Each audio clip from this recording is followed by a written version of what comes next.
This is the second part of a 3-part series. Check the description for part 1 if you want to see that. Or not, these are kind of like Black Mirror. They work by themselves, but they could be connected. Okay, here we go. Star Wars Episode 2 sounds incredible.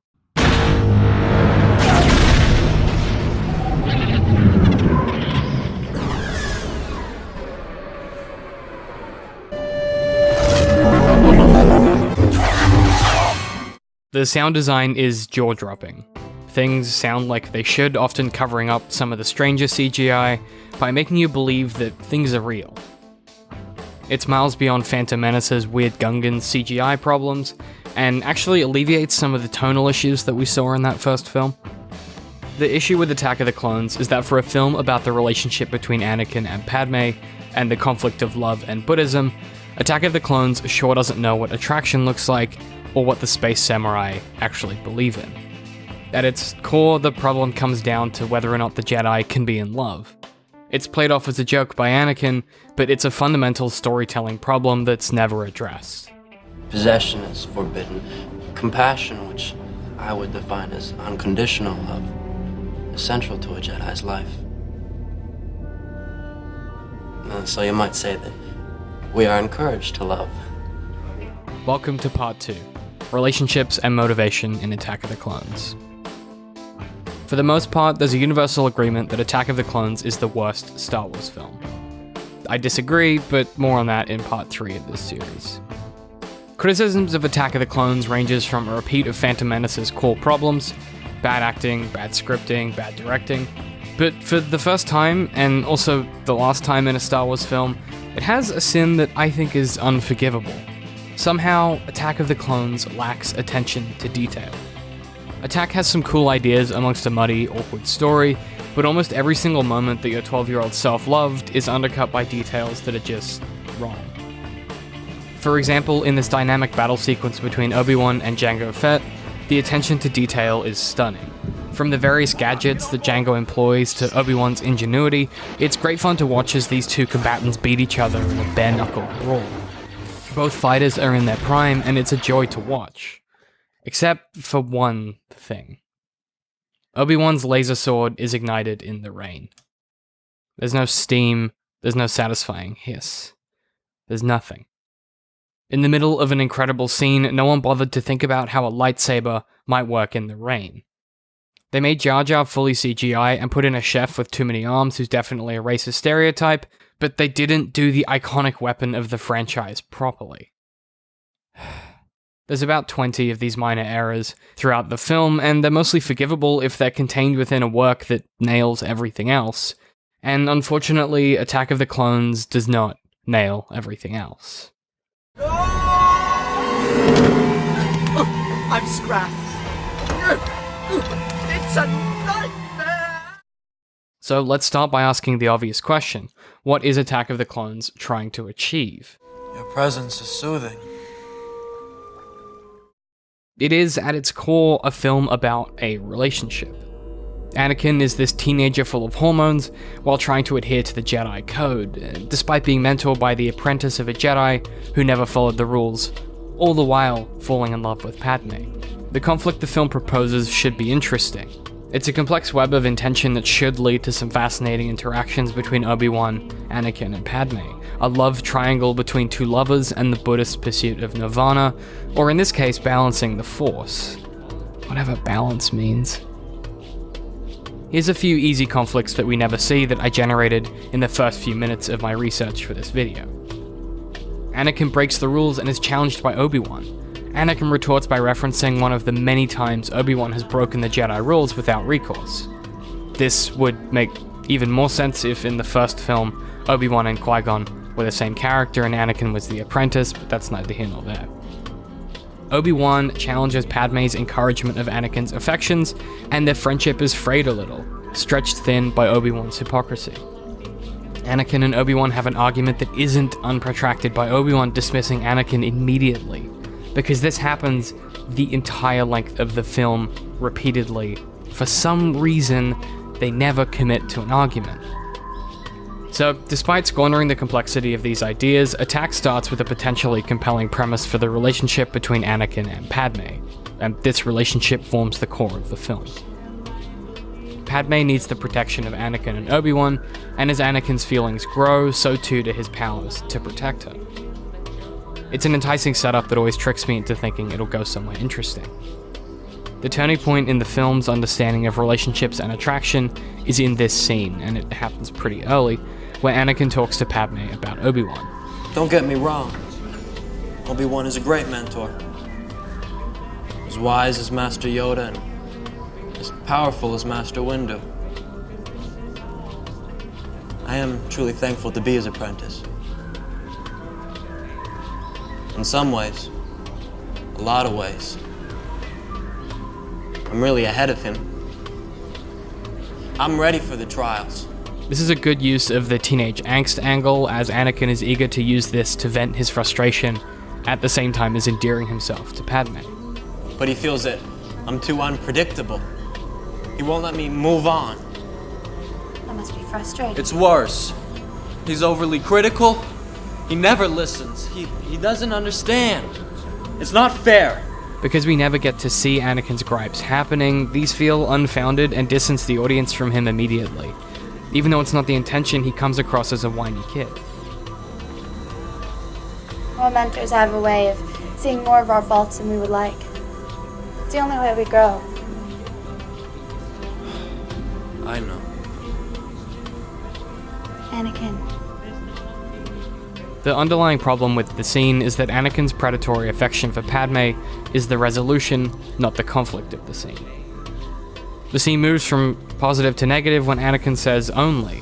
This means the conflict of the scene ends up being about Padmé and how she'll react to Anakin complaining about Obi-Wan, rather than about why Anakin is complaining about Obi-Wan. Because the why is really interesting. The why is that he wants Padmé's sympathy, and it's really hard to do that when you're a teenager because you struggle with empathy. It's a great setup for a scene. So instead of having Padmé retort with a suggestion that Obi-Wan probably knows what he's doing, or that patience is a virtue, or literally anything that fits with her character, Padmé emasculates Anakin in the weirdest way possible. And the film implies that she's showing affection by doing it. I don't understand why. Is this how George Lucas thinks flirting works? Is it just bad screenwriting and bad direction? I'm willing to lean to the latter for Lucas's benefit, because he does some decent nuance with Han Solo, so I guess he just forgot how romance works? If the scene was supposed to be predatory, it is, but rather than awkward and uncomfortable to show Anakin's immaturity, it confuses itself by directly addressing the subtext. The subtext being, Anakin is being predatory, and Padmé isn't sure how to feel about it. Please don't look at me like that. But there isn't any subtext in this film, it's just text. And the text is awkward. Why not? It makes me feel uncomfortable. This is an easy fix with a few basic script revisions and proofreading.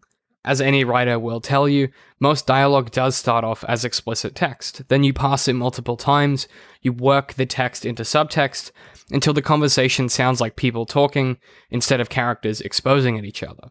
And from this point in the film, the problem of subtext versus text persists in pretty much every scene, save a few.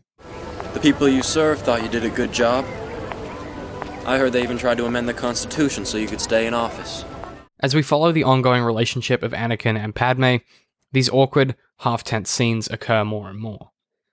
There isn't anything explicitly wrong with these scenes, because if you've ever serially dated for a long time, you'll know a lot of romances are like this, but it's odd that every scene they share together features the same weird tone even after the initial interaction. And it should be weird if in the film they don't end up together. And I know that they don't get together in this film, they get married in the next one, but that's not because of their relationship, it's because of... You will not take her from me! You will not take her from me! Okay, I'm getting ahead of myself, that was confusing. Let's back up a bit. The film's insistence on rewarding Anakin's predatory affection makes the entire relationship feel disjointed and vaguely sexist, but it never manages to be offensive or even interesting. One moment that speaks to why the strangeness of their relationship isn't intentional is this moment when Anakin and Padmé are talking about politics in the field. It's been made fun of a lot, but it's dynamic and complex, and one of my favorite scenes from the prequels. Anakin reveals his political beliefs tentatively, and both the audience and Padmé aren't sure if he's kidding. We need a system where the politicians sit down and discuss the problem. Agree what's in the best interest of all the people, and then do it. That's exactly what we do. The trouble is that people don't always agree. Well, then they should be made to. By whom? Who's gonna make them? I don't know. Someone. You? Of course not me. But someone. Someone wise. Sounds an awful lot like a dictatorship to me. Well, if it works. He offers such an innocent solution without sarcasm that we end up thinking the same thing as Padmé. Is he making fun of me? You're making fun of me. No, I'd be much too frightened to tease a senator. It's really clever and subtle. It uses both dramatic irony and dramatic tension, as well as character conflict to build a compelling scene. They also have great chemistry in this moment because the dialogue is so well written. It's genuinely one of my favorite scenes in the prequels and maybe in Star Wars. Until Anakin surfs on a CGI cow thing. We don't talk about the CGI cow thing. As a side note, some of the dialogue in Attack is uninspired to the point where it hurts. For example. Tell us now! That being said, I wanted to look at this scene to demonstrate my point about attraction and relationships, and how this reveals the underlying problem with the film's characters. Because for a story entirely about the conflict of personal feelings and religion, Attack of the Clones takes the only really crisis of this idea, and immediately resolves it during its climax.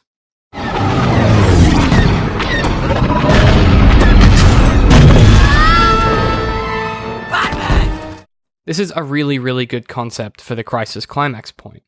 The choice between saving Padmé or following the Jedi Code. It's a bit lazy and on the nose doing it like this, but it works as a concept. The problem, of course, is the execution. Put the ship down! Anakin! Don't let your personal feelings get in the way! This moment is the real conclusion of Anakin's arc. This is where he has to face the building tension of his anger at Obi-Wan and Padmé, and finally stand up for what he believes in. But the moment just goes away with no consequences because Padmé is immediately fine, and Obi-Wan just kind of tricks Anakin out of wanting to land the ship by making him think about what Padmé would do. Come to your senses! What do you think Padmé would do were she in your position? She would do her duty. It's a total cop-out. Really, what Obi-Wan should do is ask Anakin what a Jedi would do. Then they can argue and it can be genuinely interesting. As an aside, because the next film, when Anakin says from his perspective the Jedi are evil, we could kind of see where he's coming from if this had happened, because their ideology would be properly exploited during an important narrative and emotional crisis of this film, and then built on in the next one, which is just basic metafiction and basic storytelling, but this doesn't happen. Attack of the Clones isn't interested in the conflict between its two heroes, however. Instead, later in Anakin's fight with Dooku, this conflict between Anakin and his feelings and Obi-Wan is just sort of faux resolved by Anakin getting immediately taken out by Dooku. We'll take him together. You're going slowly on the left. Taking him now! No, Anakin, no! No! It's just lazy, and then to add insult to injury, Anakin loses a hand as he saves Obi-Wan, even though he had no other choice but to stop Dooku. It's just bad, and it muddies the resolution, and I don't even know what the message is supposed to be there. Should Anakin have let Obi-Wan die? This is made more complicated by the fact that this recklessness appears to just be a setup for the next film's opening, when they fight Count Dooku again. That being said, the brief moment with the dual lightsaber fight is very cool, if you can forget the past 30 minutes of pure CGI that we just watched. Attack is unforgivable for a lot of reasons that everyone has talked about endlessly, so I won't rehash problems like Yoda or the sexualization of Padmé, the horrific CGI soundstages, and the 70s diner that's been done to death, but just remember they're still there and they put a smudge on the film's potential, not just as a Star Wars film, but as a production in general. Ultimately, my real problem with Attack is that it never committed to the romance or the political conflict, one way or the other. This film should have been entirely about Anakin and Padmé's relationship conflicting with the Jedi Order, or alternatively been about Anakin's arrogance conflicting with Obi-Wan's hard and fast hypocritical morals. Because to the film's credit, the idea of a Jedi Order at the peak of their power, who can't become a militant force for the Republic, a peaceful governing body, is actually pretty interesting. It's a really nice mirror of the collapse of diplomatic resolutions post-World War I during peace talks, just with space samurai and starships. The Jedi are so powerful that all they do is sit around and debate. It's such a great idea that they could have done something really good and really compelling with. I guess what I'm trying to say is that Attack of the Clones is a failure of genre and theme. As we talked about in the last video, Phantom Menace is bad because the direction and script are stale, leaving very little character conflict in any scene. Conversely, Attack of the Clones fails because it doesn't observe genre conventions of a coming-of-age story, a romance story, or a war story, or any conventions at all. Contemporary literary theorists like Sean Coyne and Blake Snyder rightly assign genre as a set of expectations that an audience have about a story rather than a marketing category just to sell a book. For example, a romance story has required elements. Boy meets girl, there's a first kiss, there's a breakup, there's a complicated outside influence, the complication is destroyed and the mating couple get back together or realize that they never needed to be together in the first place. Similarly, coming of age requires starting at ignorance, trials and the testing of one's worldview, then at the end the protagonist receives what they needed at the cost of what they wanted, or vice versa. You can do both of these genres at the same time and do them well. Just look at Edge of Tomorrow or 500 Days of Summer. They leverage and use internal and external genre as well. These concepts work if the central idea of a film is consistent and then you overlay the genre conventions to help generate structure and narrative drive. With Attack of the Clones, the central premise does sort of exist, but it's never focused enough to be of any value for the film's structure. Even when Anakin butchers the Sand People, the love versus Buddhism thing isn't addressed at all. Padme is even okay with his behavior to some extent. To be angry is to be human. I'm a Jedi. I know I'm better than this. Whatever tension was to be found from the biggest conflicts in the film is never addressed in the text, or the subtext, which means that we have to talk about an alternate reading of Attack of the Clones that's really complicated and hard to talk about. But I'm gonna do my best. What if we're all wrong about Anakin? What if Anakin isn't forgiven by those around him because they actually forgive his actions, but what if they're scared? What if Anakin is right? What if Obi-Wan is holding Anakin back from the trials because Obi-Wan knows that as long as they work together, Obi-Wan can rein in Anakin from hurting others? Anakin does have a lot of the signifiers of being an abuser. He isolates those he loves. Although, to be honest, the plot does a lot of that for him, a convenience that speaks to Lucas's ability to construct this idea more than anything. But he still does. He deliberately goes out of his way to make sure that he can spend time with Padme alone. He even attacks those around her when possible. He blames others for his feelings. It's Obi-Wan's fault he feels frustrated and held back. It's all Obi-Wan's fault. He's jealous. He's holding me back. It's Padme's fault he feels in pain around her. You are in my very soul, tormenting me. This, in particular, this signifier is one that in real life is very easy to spot, and it makes sense that Lucas would write this into Anakin's character. Anakin is hypersensitive about everything. He's very quick to anger and very quick to become emotional. And then there's the last one, the cruelty to animals or children.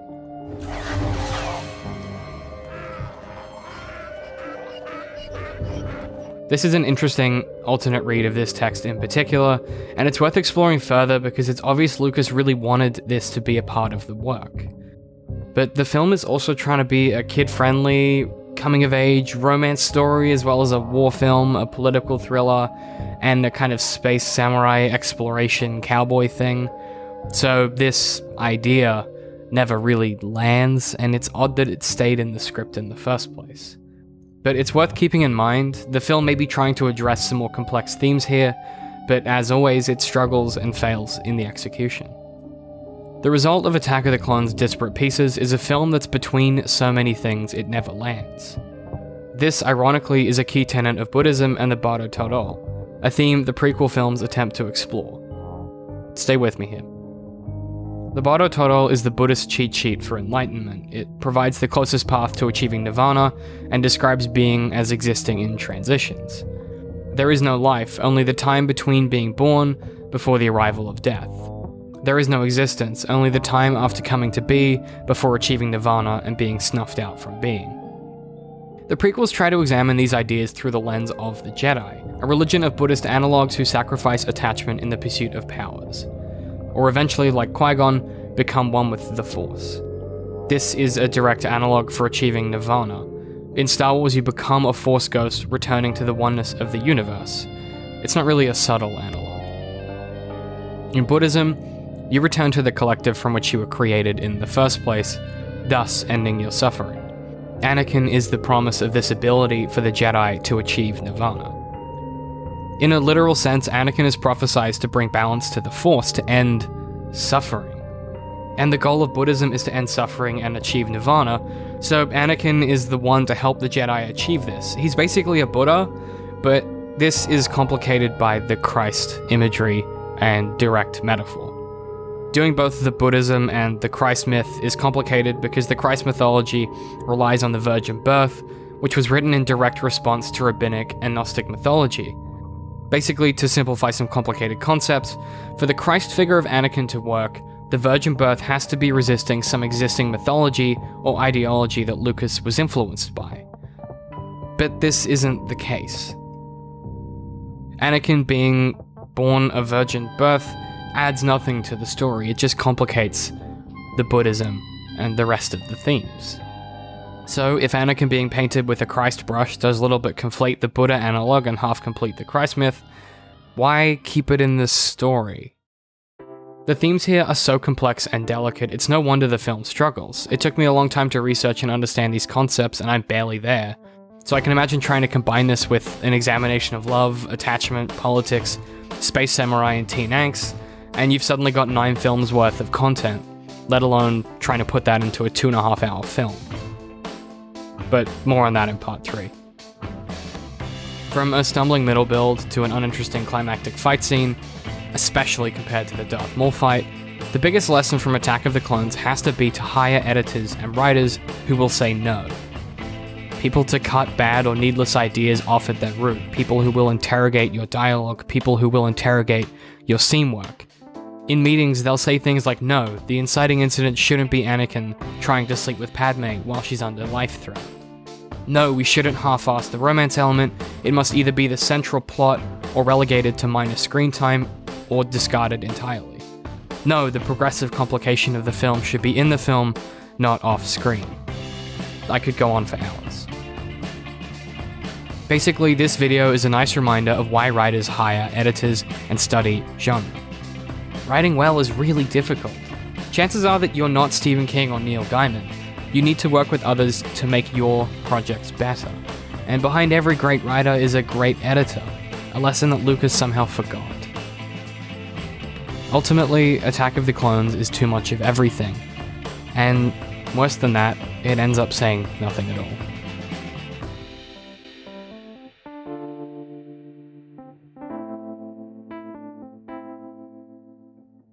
The antagonist is me, David McNeil. We are edited and produced by Digital and Creative Media Works.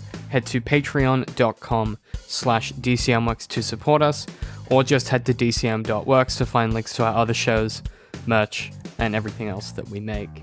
Thanks so much for watching. I know this one was much longer than I intended, but I'm glad I got to cover some of the more complex topics. If you did like this, the best way you can help support the show is just to leave a comment down below by letting me know what you thought of Attack of the Clones, and stay tuned for part 3 very soon.